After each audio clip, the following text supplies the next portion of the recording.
నమస్తే, నేను మీ యాలి. క్రికెట్ నిజంగా ఈ క్రికెట్ అంటే చాలామంది ఇష్టపడుతుంటారు.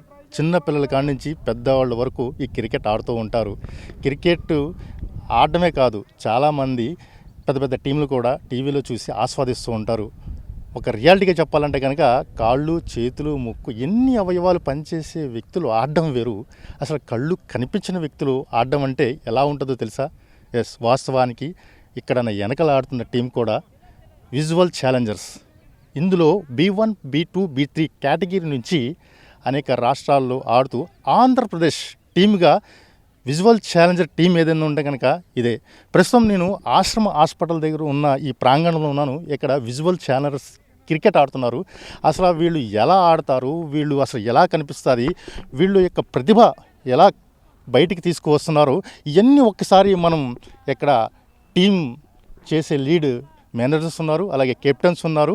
ప్రజెంట్ అయితే ఆంధ్ర, తెలంగాణ నుంచి వచ్చిన విజువల్ ఛానల్స్ టీం అయితే ఇక్కడ ఉంది. ఒకసారి వాళ్ళని అడిగి కూలంకుషంగా కనుక్కుందాం అసలు ఈ ఏ రకంగా ఉంటుంది క్రికెట్. పదండి.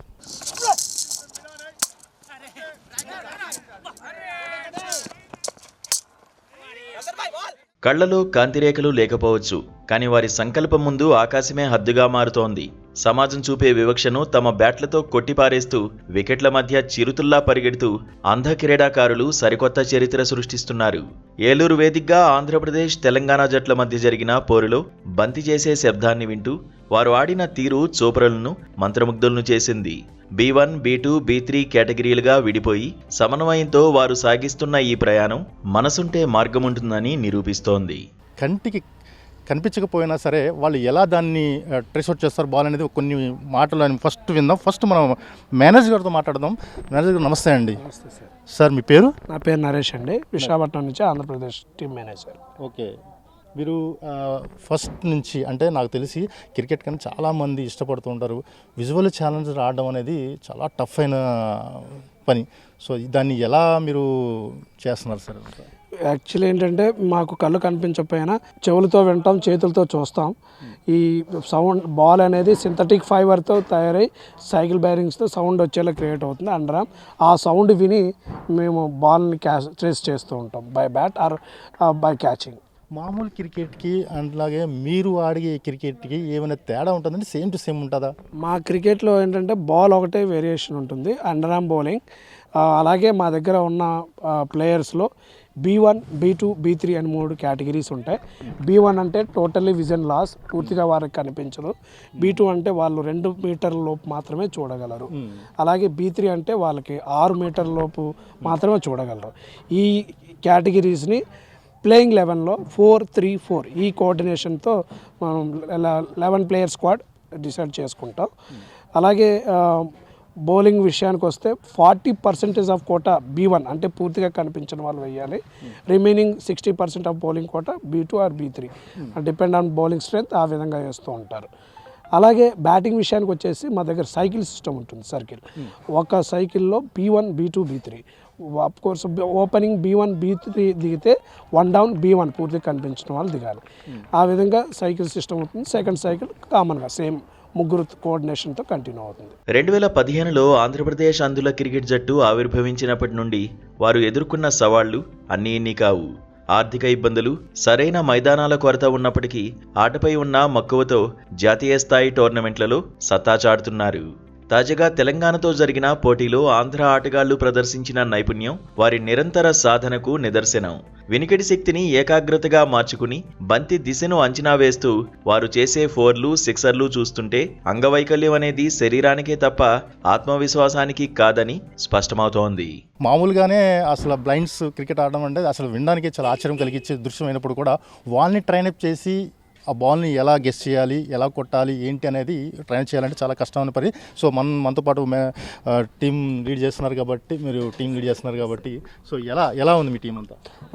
టీం అయితే చాలా బాగుంది సార్. యాక్చువల్లీ మా మేనేజర్ గారు చెప్పినట్టు లాస్ట్ నేషనల్స్ ఏవైతే నాగేష్ ట్రోఫీ అవుతుందో అది లాస్ట్ 7 సీజన్స్ మేము ఫైనల్స్ ఆడాము. 2 times runners, 5 times champions. Practice అయితే గత 10 డేస్ నుంచి జరుగుతుంది. మాకు ఒక మంచి కోచింగ్ క్యాంప్ వైజాగ్లో జరిగింది. సో బాగా జరుగుతుంది కోచింగ్ క్యాంప్ అయితే. రాబోయే tournaments like nationals I think మంచి కాంబినేషన్ అయితే ఉంది మా టీంలో. Hope like seniors like Ajay అన్న, ఇంకా ఉన్న సీనియర్స్ ప్రస్తుతానికి రిటైర్మెంట్ ఇచ్చేసారు అజయ్ అన్న, ఇంకా వేరే సీనియర్ లేరు. సో సీనియర్స్ రెస్ట్ ఇచ్చి ఒక యంగ్ టీం తయారు చేసాం. సో హోప్ ఒక మంచి కోచింగ్ క్యాంప్ అవుతుంది. దానికన్నా ముందు ఒక బైలెట్ సిరీస్ అవుతుంది తెలంగాణతో. సో నేను ఆల్రెడీ ఒక మ్యాచ్ గెలిచాను, ఇప్పుడు ఒక మ్యాచ్ అవుతుంది. బాగుంది, మంచి ఒక కాంపిటీషన్తో వెళ్తున్నాం. అంటే ముఖ్యంగా మీరు చూస్తుంటే సాధారణంగా అంటే మామూలుగా అన్నీ కనిపించలేను, కానీ మీరు B1, B2, B3 కేటగిరీ అన్నారు. మీరు ఏ కేటగిరీ అండి? నేను B3 కేటగిరీ అండి. B1 అంటే కంప్లీట్గా B1 అంటే కంప్లీట్ కనిపించదు. B2 అంటే అప్ టు 6 minutes 3 నుంచి 6 minutes దాకా చూస్తారు. మీరు ఎంత వరకు చూడగలుగుతారండి? మీరు ఒక 6 minutes దాకా చూడగలండి. 6 minutes దాకా చూడగలరు. డాక్టర్ నాకు సజెస్ట్ చేశారు గ్లాసెస్ వేసుకుంటే కొద్దిగా విజన్ అనేది ఇంకా తగ్గుకుంటూ ఉంటుందని డాక్టర్ సజెస్ట్ చేసిన తర్వాత నేను గ్లాసెస్ యూస్ చేస్తాను. ఓకే, ఇప్పుడు మీరు బాల్ని ఎలా గెస్ చేస్తారు? ఫస్ట్ బాల్ని ఎలా గెస్ట్ చేస్తామంటే బాల్ లైక్ మా బాల్లో బేరింగ్స్ ఉంటాయి. మీరు చూడండి, బాల్ ట్రావెల్ చేసేటప్పుడు సౌండ్ వస్తుంటుంది, అది ఒకటి ఫస్ట్ది. And at the same time keeper, మా క్రికెట్లో కీపర్ చాలా ఇంపార్టెంట్. కీపర్ అనేటైనా నార్మల్గా గైడ్ చేస్తుంటారు. ఇంకా బేస్డ్ ఆన్ సౌండ్తోనే గేమ్ అంతా అవుతుంటుంది.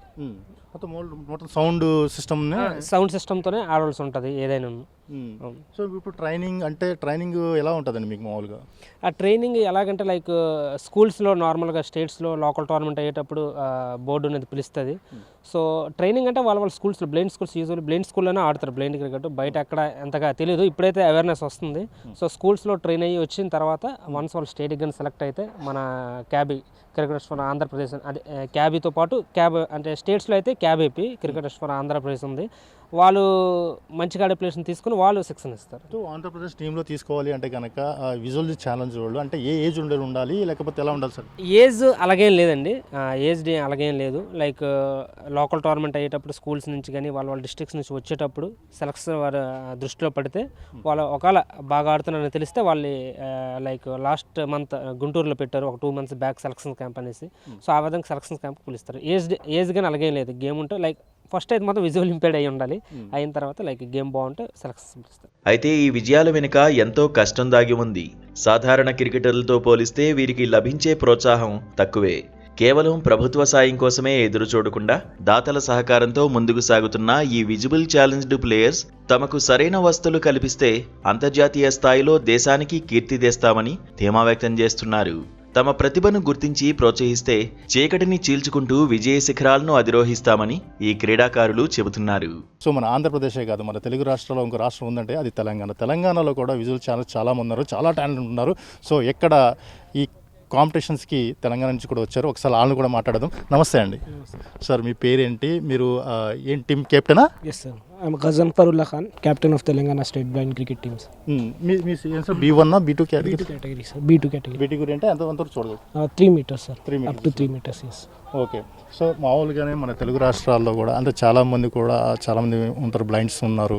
సో ఇలాంటి ప్లాట్ఫామ్ ఎంచుకుంటే వాళ్ళకి ఫ్యూచర్ అలా ఉంటుంది అనుకోవచ్చు. Telangana is playing cricket from 2014 తర్వాత మేము తెలంగాణ టీం ఫామ్ చేసాము మా బోర్డ్ మెంబర్స్ హెల్ప్ తోటి.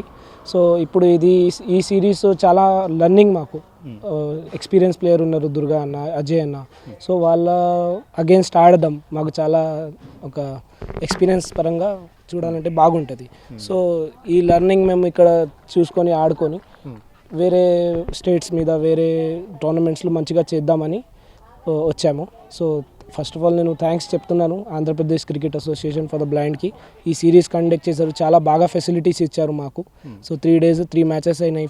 ఎస్టర్డే ఆల్సో బాగా మ్యాచ్ అయింది, ఇప్పుడు కూడా బాగా మ్యాచ్ జరుగుతుంది. అంటే ముఖ్యంగా అంటే బ్లైండ్ అనగానే చాలా వరకు చాలా డిసప్పాయింట్ అవుతుంటారు. అంటే మనం సక్సెస్ చేయగలుగుతామా, ఆడగలుగుతామా, మనకి సరిగ్గా కనిపించదు. ఒకవేళ ఓడిపోతే అవహేళన ఎదుర్కోవాల్సిన సందర్భాలు వస్తాయి. ఎందుకు మీకు ఈ గేమ్స్ అని కూడా ఉంటాయి, అలాంటి సందర్భాలు ఉన్నాయి సార్? విన్నింగ్ లూజింగ్ అయితే గేమ్లో ఒక పార్టే ఉంటుంది. So as a visually impaired disappoint అవ్వకూడదు. మీరు ఏదైనా first you have to think, మీరు ఏదైనా ఊహించారంటే చేయగలరు. అదే పట్టుదలతో ఈ 14 players ఉన్నారు అందరూ. సో అదే పట్టుదలతో ఆడుతున్నారు. కంపల్సరీగా మంచిగా చేస్తారని హోప్. వెళ్తున్నారు నేషనల్స్? ఆల్రెడీ మేము కూడా 28 states పార్టిసిపేట్ అయ్యాము. ఒకసారి తెలంగాణ క్వార్టర్ ఫైనల్స్కి రీచ్ అయ్యింది ఈ last year. So this time also we played well, but we could not reach quarter Super 8 unfortunately, but this is very learning space for us. Our team is young na sir, that's why we are hoping that we will reach Super 8 and semis in next year. So ఓవరాల్గా అంటే మీ team సభ్యులు అంటే కొంత employees ఉన్నారండి, లేకపోతే మామూలుగా education ఉన్నారా, ఎలా ఉంటారు? Every one sir, few are them are students. కొంతమంది స్టూడెంట్స్ ఉన్నారు, కొంతమంది ఎంప్లాయీస్ ఉన్నారు. ఇప్పుడు నేను ఒక కేవీలో టీచర్ ఉన్నాను, కేంద్ర విద్యాలయంలో టీచర్గా పనిచేస్తున్నాను. సో ఇలా కూడా ఉన్నారు సార్, చాలామంది ఎంప్లాయీస్ కూడా ఉన్నారు. ఓకే. ఒక 14లో 10 5 10 ఇలా ఎంప్లాయీస్ ఉంటారు సార్.